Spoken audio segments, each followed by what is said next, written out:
Oui, amis internautes, merci. Kwe baki botondi les sous meke ebele liboso ya site nabino ou pesarabino les vraies informations Congo Millennium.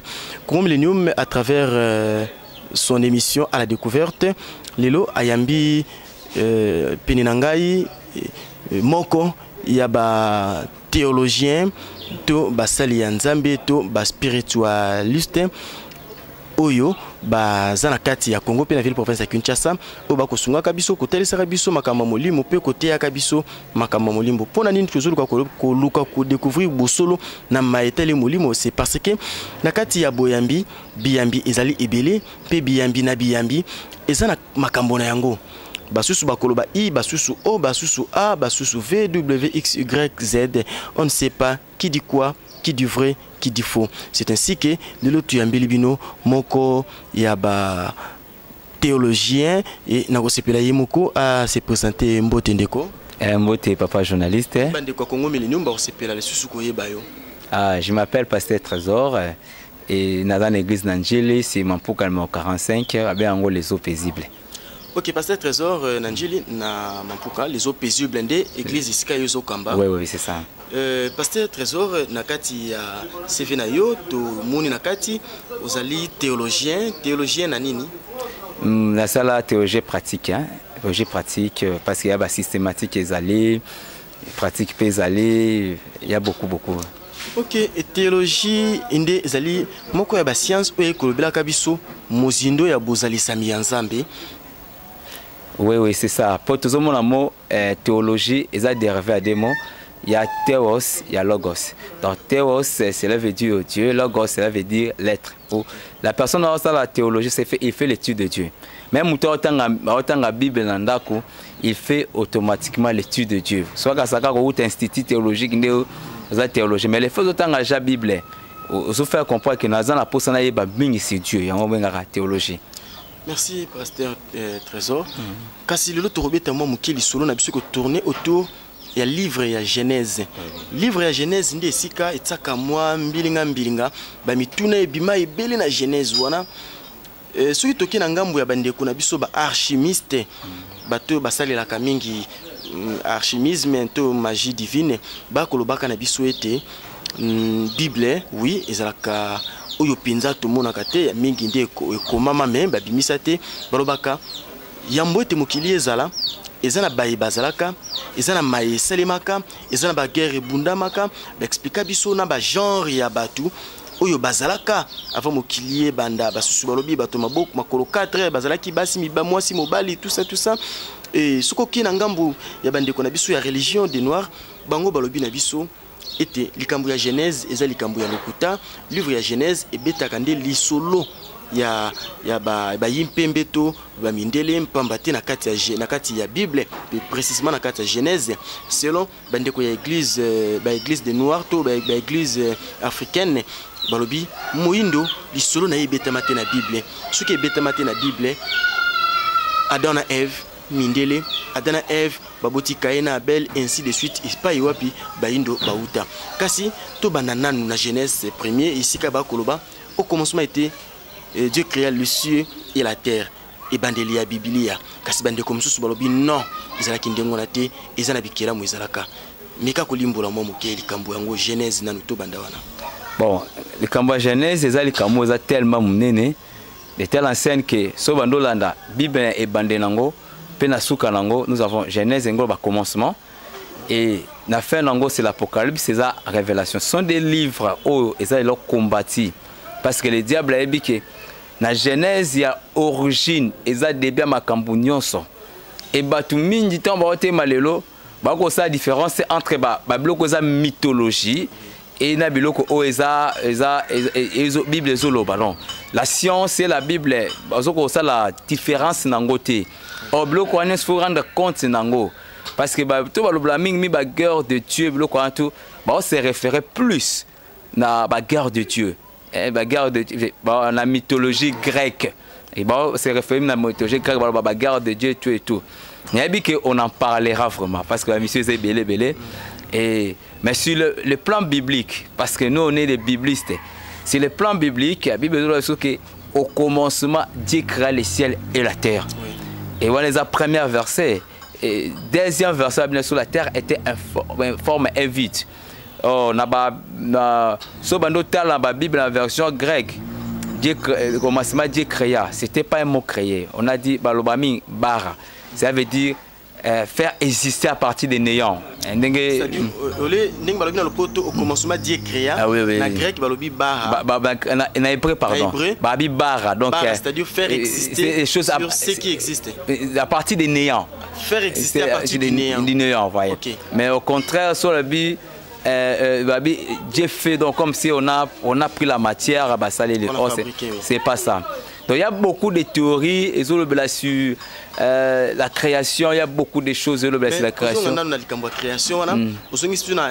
Origine ya mot par rapport à hébreu. Ya hébreu balobi ezako qui ça faire exister à partir des néants. À partir du néant. Ah oui, à partir du néant. Alors, surtout tout ça étymologie, tout ça analyse, il y a verbe créer, tout y a concept création, tout ça on a prendre une matière, une matière et faire exister ou créer quelque chose. Ça va. Et pourtant selon réponse nayo, Dieu n'avait pas pris une matière pour créer les mondes, mais il a fait exister les mondes à partir du néant. À partir du néant. C'est par la foi que nous reconnaissons que les cieux et la terre étaient créés par la parole. Et c'était créé par la parole. Donc Dieu avait prononcé un mot et salami. Mais au total, dans le chapitre 1, dans le chapitre 2, il y a une chose qui s'est passée. La terre était informe et vide. Or, dans la version originale, on parlait non été, mais on parlait c'est devin. Il y a un définition. À partir du moment où on a tout le monde cherche à interpréter. Il y avait les guerres de Dieu, il y avait tout éclairci dans nos balandi parce que le bélo comme ça important. Na yamba pe déjà na yamba mbala ebele de comme quoi zali archimiste maître Jean et ceux qui nzamba sungi ceux qui okondima toko yamba yo na ye toko vandi sabino bomika ko éclairci biso poto mona polé olobi balobi na chapitre 2 il y a Genèse Bible Zoloba verset 2 plutôt il y a Genèse Bible Zoloba le ciel plutôt le monde était la terre était informe et vide. Donc toiboyi. Oui, ça va. Mais quelque part on utilisait encore le verbe devenir. La terre devint informe et vide. Ce qui peut devenir c'est seulement ce qui existait au préalable. Oui. Comment couper sa explication na kati ya des nuances était informé vide, devint informe et vide. C'est comme si la Bible se contredit sans qu'on le sache. Donc s'il en est ainsi, c'est que nous donnons directement raison d'abandeko barchimiste oyo balobaka ete yambo ete mokile zala.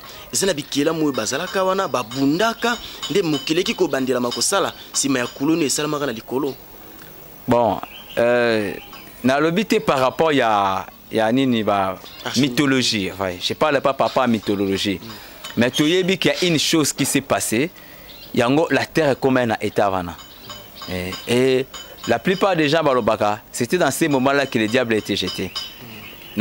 Parce que dans Monica, dans la jeunesse, on a vu les serpents, tout et tout. Mais on ne sait pas là où il est venu. Mais j'ai vu Satan tomber du ciel. Comme s'il était jeté. Tu sais, l'homme qui avait brutalité, ça peut créer ma boulot, c'est peut-être ça.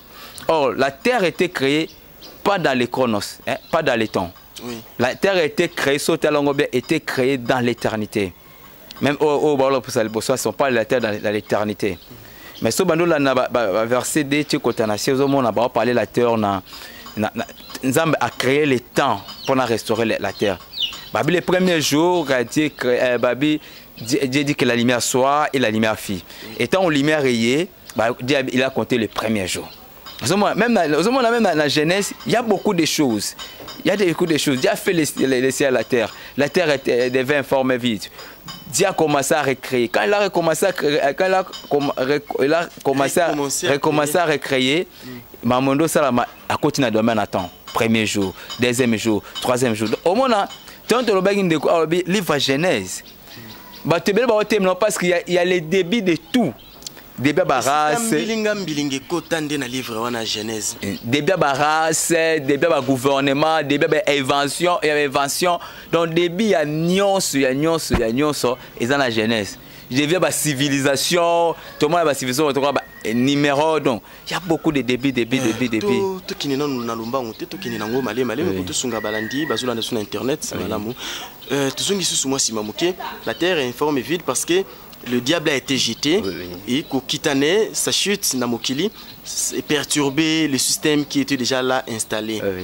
On nous dira chez l'archimiste que en Jouana, plutôt dans le ciel, il existe un gouvernement.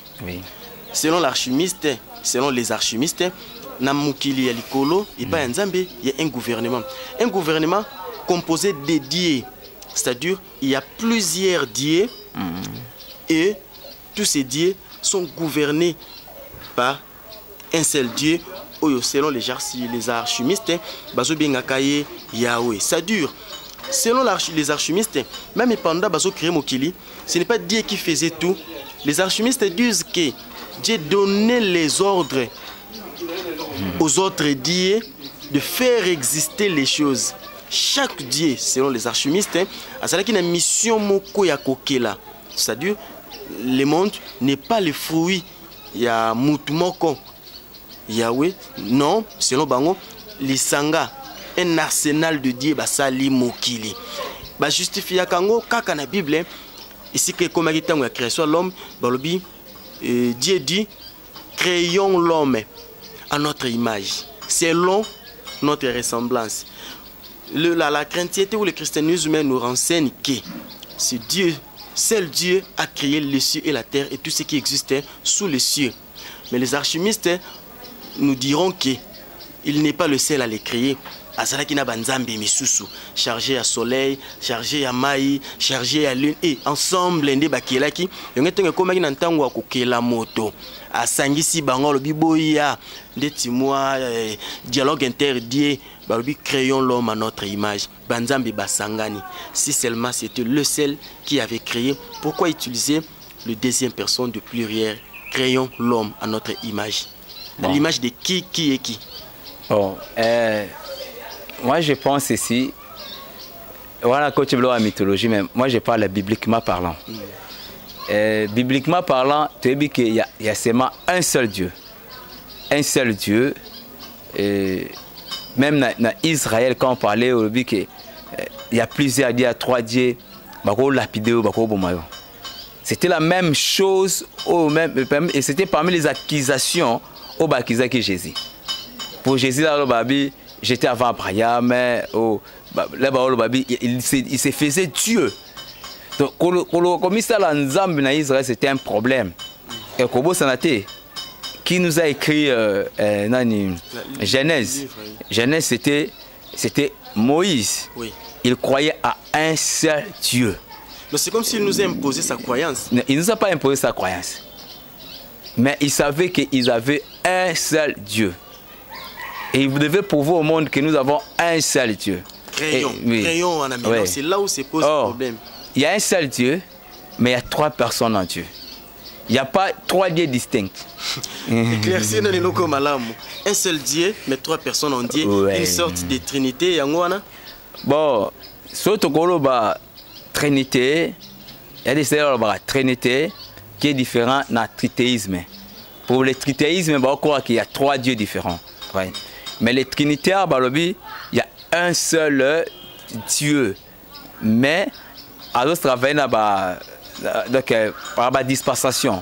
La dispensation ancienne, il était le Père, et la rédemption, il est le Fils, et pour le moment, la dispensation, c'est le Saint-Esprit. Il est seulement la même personne. Le seul Dieu, mais agit en 3 personnes. C'est-à-dire au départ, il était le Père. Pour la restauration du monde, il est apparu comme le Fils. Et pour les maintien, il y a Sali Abatou. Actuellement, il apparaît comme le Saint-Esprit.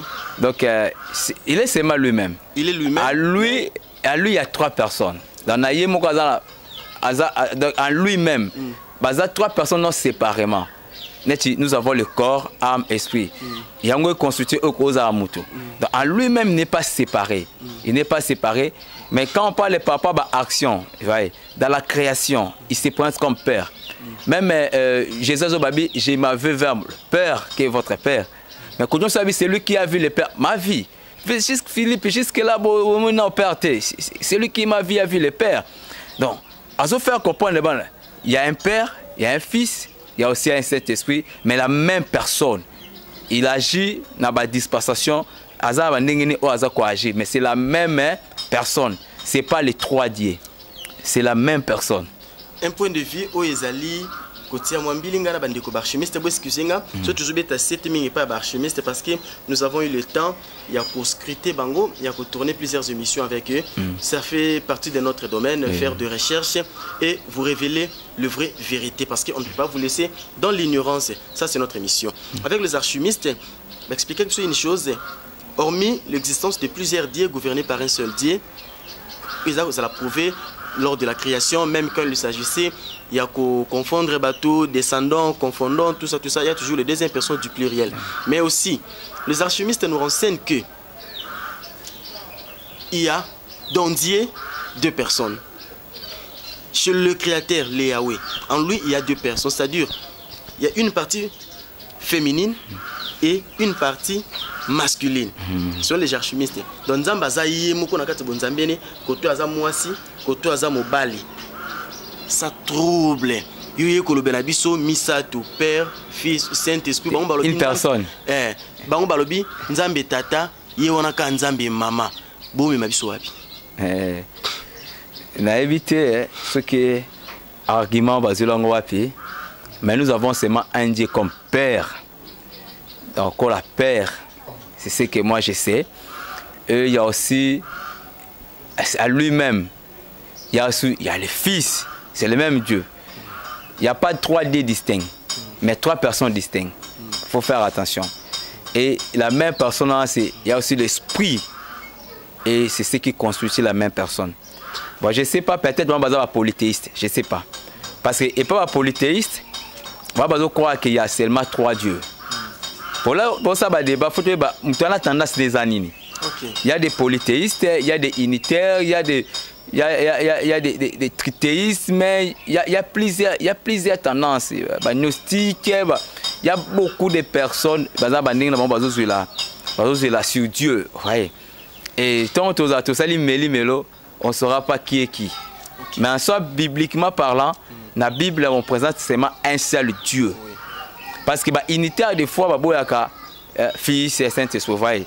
Moi, problème posant la bango angwana. Mais ça va unitaire, monsieur sur avant de s'exprimer, on sentit qu'il croit. Il est Fils, il est Saint-Esprit. Donc, il y a fondement doctrine. Parce que autres aussi, ce sont des enseignements doctrinaux. Parce qu'il faut que tendance à battre. Et tant qu'on a déjà un polythéisme, donc il croit à plusieurs dieux, il accepte plusieurs dieux, et ils appellent anti-biblique. Anti-biblique, selon le point de vue, il y a pasteur Trésor, tout ça car na kati maman likambo na Genèse, toko bima yango sikoyote. Na kati ya Genèse wana batu ba ko soka mutu. Bende ko na biso ya ba église des noirs tout ba église africaine, balobi na kati ya Bible et surtout na Genèse sika makambo banda ba monaka te esika moyindo. Avant to simba likambo ya Kaina. Babi esika ya moyindo euta ezalaka wapi si est seulement Dieu si est seulement si que les noirs esengeli basambela Yesu Masia mais moyindo place neza wapi na histoire ya création akota wapi lisolo oyo na Bible bokotisa moyindo et banda ndenge nini partant toujours un livre ya Genèse. Bon, partant livre Genèse tozomona ta Nzamba salmokili. Il y avait une période où il savait que Maïaki, Batuns Bakoufa, qui est Tikaleka, Bafis à Noé. Et pas mal.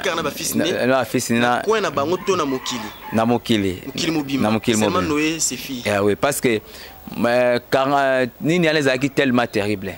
So, dans le livre Genèse, on comprend que tant que Mboula ne bande Kobeta, Maï mse banda obima na mabele banda sans amai babele les abîmes de la terre banda obisa mai les éclipses de ciel banda obisa mai et nambula pendant 40 jours et c'était pas vraiment facile et batu bakufa vraiment banya bakufa ki mais elonga na sepele zanini tant noa bandi kobota na tribu na Cham déjà na kata Cham na ligne à Cham de sikande mutu munda bimaki Cham azaki nani Cham soit bien Akam azaki mwana Noé.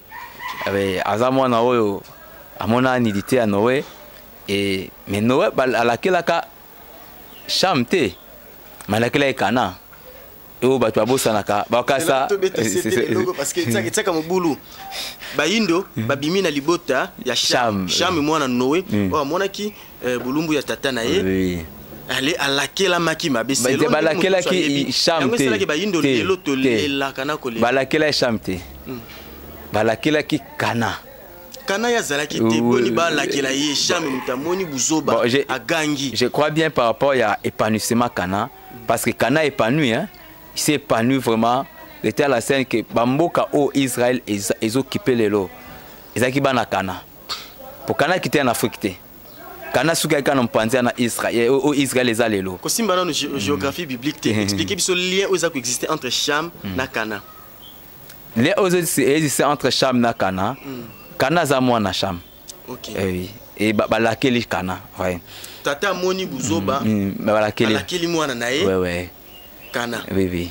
De Kana wana na bano ya botaki biso bayindo. Kana aboti bana na te. Poche mabota ka Kana te. Abota pe na Kish. So Kish biso nda biso toza ba descendant à Kish. Biso ba noir. Ba noir on est des descendants à Kish. Et Kana aye aza ba peuple musoin ba Hérévien, ko tutanga la Bible ba Jébousien, ba Cananéen, ba Hérévien, ba Jébousien. Le peuple au Israël a chassé qui vont là où en Égypte. Ouais, baza peuple à Cana. Donc je n'ai pas parlé que les Noirs étaient maudits. Parce qu'on a maudit Cana. Il faut dire ce que la Bible a dit. A maudit Cana. Mais la kacha il y a Cham, tu as un quoi appelé Kish. Et Kish, il y a le père à Noir. Il y a un noir. Et avec qui s'est réfugié en Afrique. Bon. Comment? Afrique, qu'on s'est réfugié en Afrique. Bon, le lingue bazo tamboule là, voyez. Nati so bando tala na bien ba baza ki mingi so tali mena ba recherche mingi omona bi noa kufaka na kota Yemen to za nango lelo o so tali Yemen na Ethiopie ba musikate Yemen na Ethiopie baza musikate baza pene ba muso ba navire okokatsa ngo facilement ba biloko ana tout pour les batu ba les noirs na yebisa fungole vrache ta ba les noirs je sais pas on parle de quel noir. Parce que na Afrique tu as un noir, na Asie tu as un noir, na Amérique tu as un noir. Ouais. Et on parle de quel noir? Vous savez on est venir sauver les noirs. Bon je sais pas. Noir d'Afrique. Pour ça on a même indien. Na kacha ba indien il y a aussi des noirs, il y a aussi des blancs tout et tout donc pour vous dire c'est un débat où mais en soi on est venu de Kish. Bayindo tout ça ba descendant ya Adam na Eve ya Adam na Eve c'est tout songa na ibandeli tout ça descendant Adam na Eve maintenant na lignée à Kish bazalaki koko ya Noé oui. Merci pour l'éclaircissement na sir bazolanda biso bazumwa libaku ya kofungwa ma ko yebeloko po mpambate batu ba mituna kesa na langa nzimbo moko ayemba aloba moto moyindo auta wapi mondele nani mondele azui asali nzambe mpembe e moyindo bakamati Satan batie ye mwindo ilikambo pe tongisa batu Satan exprimé en noir que nous sommes, Dieu dessiné en blanc. Et ça la quoi c'est comme on a Satan bima au nom de Jésus mais au bingana kan ndikono Satan moyindo bon na tikalo mwana esika moti na Bible la sikula Satana. Ce qui moutumo peut Hollande biso à mon verset le beli couleur à Satan à la biso. Mais moi je sais une chose. Père réformateur, je ne vais pas citer les noms, n'a pas pour ça dégager qui vient d'avoir sika bavandi. Sika bana repos des âmes. Père réformateur là ya qui père réformateur. Donc prédicateur même là sur évangile. Tant ya qui pour la saka à combien on est inférieur. À combien on pense sur ma bien des alliés.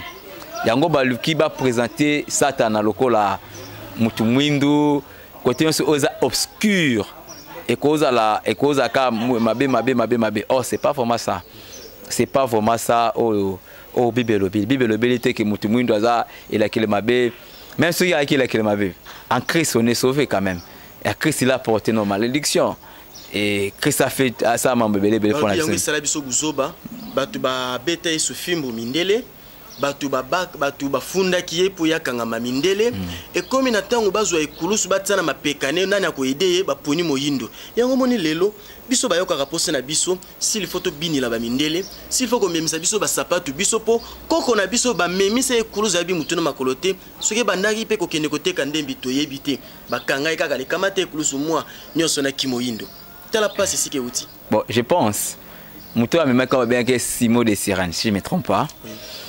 Et Simon de Sirène batanga pour na été. Na film balaki na illustration na film ba bimisa ina couleur mwindu yenda zwaki kilo ya mapeka wana. Bon film ndeko langa journaliste. C'est pourquoi ça film. Ko pe chepe film chepe nzambe couleur mwindu. Tout le monde bande ko mususu pe ba sali ba théâtre azuye mo ka Jésus ya mutu mwindu voyez. Ils ont dépendre na metteur à scène. Metteur à scène linga sepela na mbongo na zibo na takine bato wana alors sinon tout fois ba kotoki oza mutu pamba tu peux rien faire et pas non partie obscur yoza maudit ba so luka ba memelo bongo oh et pas Dieu c'est pas ça et ça ka ba tout ka ba luka ba faire comprendre biso. Merci tokangi mo mke parenthèse on a tuzungi sika tuzala ki likambo ya Genèse pasteur Trésor na kati ya Genèse tumoni bande kona biso barchimiste balobi boye tant mokile selemaki Nzambe asaki Adam yemoko mais Adam Nzambe apesaki ba capacité au ange bazalaki nango selon les alchimistes ba ange wana to banzambe wana bazalaki ba géant bazalaki na makolo 4 bazalaki na pouvoir moko ya ko bouleverser même mokili tant basali Adam bapesaki même ba capacité yango balobaki créons l'homme à notre image. Basali na image na bango ya banzambi na makolo 4 na force moko inégalable. Tant batie na mokili avec une précision encore parce que ces anges selon les alchimistes bazalaki ndeng moko na Yahweh, c'est-à-dire ils avaient une partie féminine, une autre partie masculine. Bazalaki na facilité ya ko se dédoubler sans qu'il luka mwasi po ye moko na kati ni aza mwasi et puis aza mobali dédoubler même no salema automatiquement. Adam pe basalaki ndeng wana mais ce que batali façon basela ki Adam peut comme qui ko se dédoubler ndeng moko na bango et comme qui guerre entre bato bango basali na bango banzambe to ba ange basala ki likolo nde sala ki trouble wana banzambe wana baki ko pesa rapport to ko funda nani Adam na libota na ye et pai ya Yahweh mokeli les grandiers selon bango nde babi sava lokola sali boye to lalisa ye pongi to rendre ye faible to rendre ye néant lokola batumi bale basangani katine et rendre ye très puissant to kabola ye to longola ki bo mwasi ne to tia pembeni ki mobale ki ndi pembeni comme ça a comme incapable ba comme ko se dépendre l'un à l'autre. Quelle est votre explication par rapport à point de vue wana? Point de vue wana je crois bien exactement et tenir sur les plans bibliques. Parce que moi je parle à un bibliste. Ils ont tenu sur les plans bibliques. Parce que sur les plans bibliques, tu as dit que Nzamba Salaki Banyama, mâle et femelle. Et après si homme la responsabilité, il y a un ça va combo. Et après si il y a ça comme la banzete tout. So Nzamba Lingara Sala à la fois femme, à la fois homme. Ils sont en mais pourquoi a changé? Et moi je crois vraiment que bibliquement parlant, si on a mon Bible, peut-être qu'on a une Bible dans ma vie. Quand ils sont là que bibliquement parlant, ils ont bon côté zaboué. Mais là on a la Bible, kolobake tirer moi si et pas un an ou ngolobake balongoli aspect à moi ça qui n'a pas adazaki et chercher. Abi cette fois-ci j'ai vu. Donc ce que vous avez pas ngolobake cette fois-ci, j'ai senti comment séparer avec les miens. Mais à l'obité, cette fois-ci, on m'a séparé. Cette fois-ci, j'ai vu l'os des maisons.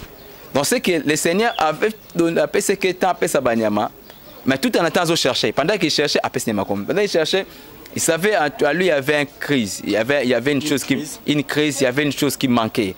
Et avec cela, Luka. Pourquoi Eloko Yomoko Kelly? Po obimisa mususu nango okei kozali sous zeluté au sala ya sika okei kozwa espace so kela qui est complet azaki déjà bien mo longo lisusu ndambu po kela mutu mususu pe po esalema olalisi epungi oboye ye ba mayo ko salaka uzuna te quelque part nkolo pa bombelo ko moko ya sekile wana pendant na pungi alongolaka réellement nini oyo lelo tokomonaka mibali nyonso bakoma faible liboso basi na bango okomona Toussaint Bwens engambe mobali kitoko mais Lady Grace Kongi soka kwa ici agumbi mapeka okomona mutu lokola Désiré Kiangebeni soki mosa teleme mabe ya mama ministre Ngangi Désiré Kiangebeni agumbi mapeka est-ce que ozomona te balongola nde ya malamu oyo bamema kuna bon Bible le Bible alongola écoute c'est une expression au Nzamba la Bible et moi je crois à cela parce que moi je crois à la Bible comme ça mais là on a ébattu bon adazaka kolala c'est que Dieu avait dit à la femme on to éviter parce qu'il y a eu quand basi fois j'ai vu mais oh ba le kana nzambe parce que adaka kolala peut-être que nzamba zo être expliquer ba point faible na ye pour basi ba biso bien moi ça t'a bêté azan ba paquet mais quand c'est au chaos muto za ba paquet atoza général ogangela bato ba vimba mi koleka mais yesoka kwesine kaka donc c'est grand nzambe moko ayebi oh oza révélé ça pour na biso oza caché c'est pour Dieu lui-même donc et naza vraiment la minga olobasi wana te milongo na yebi nzamba yesa basi makam ya ba ba ko c'est facilement. Pasteur Trésor, nous tendons petit à petit vers la fin de notre émission kasi tozo chité na mutuna oyo yasuka na kutuna pona koluka koyeba eloko yetungisaka pe bato mikolo lelo likambo ya jardin d'Éden elanga ya Eden lelo bandeko na biso ya kimbanguiste ba récupérer bakimbanguiste pe selon bango balobi te boye bakate elanga ya Edeni esika Adam na Eve bazalaka ezalaka nde awa na Congo selon bakimbanguiste Eden ezalaka nkamba kuna nde esika Adam na Eve bazalaka na ebite Adam na Eve wana bazalaka bayindo kaka to mindeli babi jardin d'Eden ezalaka na Congo RDC précisément na nkamba yango moniti lelo bandeko bakimbanguiste bazwa nkamba en otage basala pe Edeni na bango o bakendaka pe tango nyonso kopesa matondi kuna na mai ya nkamba tout ça yango te selon votre Bible selon Bible langa tango tanga na déjà na ba Jean chapitre 2 ba 8e verset tio kiti na sewana ba présenter biso déjà Eden babi Dieu plantait un jardin en Eden. C'est Dieu lui-même qui avait pris la responsabilité de planter un jardin. Mais jardin, à celle-là, on peut fleuve. Il y a fleuve à Bengi Idekel, au Tigre. Il y a aussi fleuve à Bengi Euphrate. Donc, si on a la fleuve, outil penas racine ango, to ba source nango outil et outil na ba kota ba Turquie. Et Kititi et sopan ba Golfe Persique.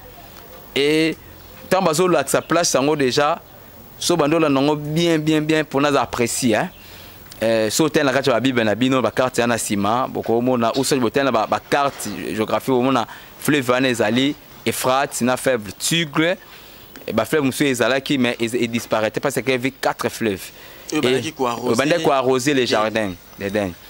Précisément surtout situé Eden et cause à la esika o ezalelo Irak. Trop situé en Goana. C'était dans cet endroit là où ezalaki Eden. Mutaloba na ba Congo. Il m'a dit que soit na Bible nini. Mais bibliquement parlant, peut-être que c'est la Bible mon angate ou soit. Donc géographiquement biblique, géographie biblique plutôt. Oui. Eden, ils ont se retrouver na mupandi ya Irak wana. Irak oui. Ils ont panza Irak.